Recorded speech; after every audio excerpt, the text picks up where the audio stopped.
Hey, this is Antonio. Welcome back to my channel. Let's have some fighting words. So in this video, I want to talk about David Benavidez.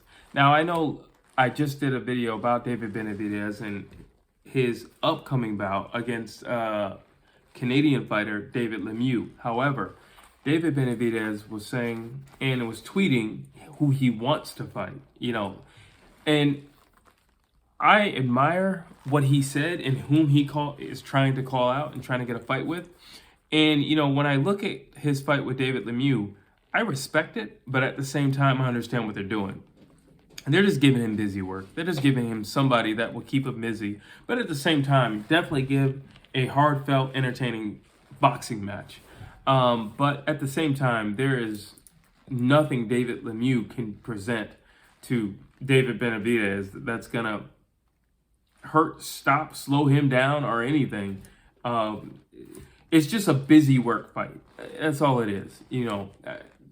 Anybody who's thinking that David Lemieux is going to go in there and like wash David Benavidez. I mean, listen, we've seen some crazy things in boxing. So it's possible. And anybody can get clipped. That is true. But the likelihood of David Lemieux coming in there and clipping David Benavidez is on the unlikely side. It could happen. Anything can happen. But the reality is it more than likely will not. So for David Benavidez to call out a top dog like Demetrius Andrade, I'm not mad at that fight. It's completely different and contrasting styles, which is great. I love that. But on top of that, they're both undefeated. I love that. Now we have a division that's like this. We're going to start to narrow it down because the best are actually fighting the best. So we can see who the best is, finally. So I'm loving that as well. This is going to be a good fight if it comes into anything more than just, David Benavidez's wish list. But I know guys like Eddie Hearn, who I really respect and admire because he does want to see the best fight the best. And he's always trying to put on the best, fighting the best. And, people with belts, people who have everything to lose, he's always trying to make those fights. Before we go any further, I have to say, if you like what you're hearing, please like, please share, and please subscribe to my channel. Now back to my list of why this would be a good fight.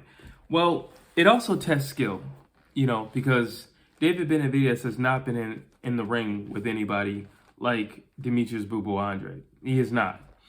But on the flip side, Demetrius Andrade has not been in the ring with anybody like, David Benavidez. He hasn't. So it's great to see what they would do or how they would adjust in the fight, because there's going to be some adjusting, and you are talking about top dogs. And again, I have to constantly stress that when you fight David Benavidez, he's a good way to gauge what would happen if somebody were to fight Triple G, because he was sparring Triple G at like 15, 16, 17 years old. So you have to think, if he could hold his own against Triple G, and then he fights a Demetrius Andrade, and let's just say Demetrius Andrade stops him, knocks him out, that gauges just how good he is and where he belongs in this division. Or vice versa. You have David Benavidez. Well, if he dusts off Demetrius Andrade, you know how good he is. You know how good he is because of these things. It's just, there's no losers in this. In terms of us being the consumers, there's no losers. There will be a loser if these two fight. However, because the way Demetrius Andrade has been fighting as of lately and then recently, maybe there might not be any losers. We're living in the post-Mayweather era where if you lose your O, you're nothing and you're nobody and you're going to vanish into the abyss, But if you look at fighters of old, the 20s, the 30s, the 40s, the 50s, 60s, 70s, 80s, 90s, those dudes had losses and they came right back and they were still big names and they still had big fights. So we're starting slowly to creep back into that, where you can have an O, where you can have a loss or two or three and still be a big name and still sell out a crowd. Look at Arturo Gatti. Look at, more recently, Isaac Cruz fought Gervonta Tank Davis. Now, of course, on paper, they're like, oh, Tank is going to wash this kid and da-da-da-da-da-da. and then it comes out to be a great fight. And Isaac Cruz is has maybe two little marks on his face. Even Tank has to admit after the fight, this is a star in the making, okay? He just stood the test, and he passed with flying colors. So Isaac Cruz, his stock just went up. Or we can go even more recent than that. Mario Barrios, he just fought Keith One-Time Thurman. Now, on paper, once again, we see a smaller guy going up in size, and then you see a guy who, on paper, just doesn't deserve to be in there with Keith Thurman. You look at the people that Keith Thurman has fought. You look at the people that Barrios has fought. He's only fought Tank, and Tank beat him badly, okay, and dropped him. So you think, why are they in there with each other? Then he gets in there, and he shows that heart. He shows that determination. He shows grit. He shows that dog in the yard. Barrios' stock just went up. Okay, people want to fight guys fighters want to fight guys like that. And we, the consumers, the fans, we want to see guys like that in the ring.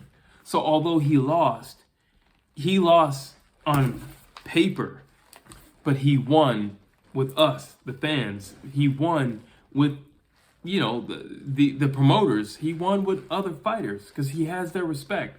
So this fight could very well be something just like that, where whoever the loser will be, he'll still walk out with his head high, knowing that he fought a top guy, and they're not doing what other guys are doing in other divisions, including their own, where they'll fight guys that they know they can beat. What does that prove? Nothing. No, but I stepped up in competition. I stepped in there with the man, or at least one of the men in this division, and it didn't go my way, but I can fight another day, and my stock is still up because I fought my heart out. That's respectable. That's respectable. I think this is great for Demetrius Boo Andrade. If I was around, I'd be like, bro, you got to take this fight. Because, honestly, Demetrius Andrade looks like the Shakur Stevenson of his division. And Shakur Stevenson is just that guy that everybody knows is there, but nobody wants any problem with him. Nobody says his name. Now, of course, they'll make it seem like, oh, these guys, they don't sell. Whatever. Listen, if you sell out full arenas, what difference does it make if he sells? If there's 25,000 seats and you can fill 25,000 seats, either way, the same amount of seats are getting filled. Does it matter if out of the 25,000, 15,000 are his? Does it matter? Or screaming for him? Does it really matter? No, you should only care about that they're filled up seats. That's it. To me, that's just an excuse. That's just an excuse because you don't want to deal with that guy. And Demetrius Andrade, it seems to be, I'm not saying he's the guy, but I am saying he's not somebody that people call out. And yeah, they're like, oh, look at his fight style and it's ugly. And he's, they're talking about his two recent fights. They're not talking about his past fights when he wasn't getting touched at all. But you see, when he wasn't getting touched, he was considered boring. Now that he's going in there and he's mixing it up, they're saying, oh, he's sloppy. And he's like, all right, you can't win. It's a catch-22 whatever way you go. Which is why I've always been screaming for Demetrius Andrade to go back to what he was doing. Whether they like you or not, at least you walk out without a scratch. Why not? They're still going to hate you when you walk out the ring anyway. So overall, I just think this is a great fight. I hope that it gets made. I hope that, it truly does reach the ears of Eddie Hearn, because I know that Eddie Hearn really does care about making the fights that people really want to see. And he also wants fighters to, again, narrow it down. You got like a division like this, but there's 5 people with belts because there's 100 million belts. So there's 5 people with belts and none of the 5 people want to fight each other. So what do? They end up just going to different divisions or something like that because they can't get a fight with the other guy. But if this fight happens, narrows down a little bit. And it's still great for us all. And I'll tell you why. When it narrows down, it makes it a lot harder for this guy to say, I won't fight that guy. It's like, well, why not? There's only 3 of you with belts. Fight him. Why not?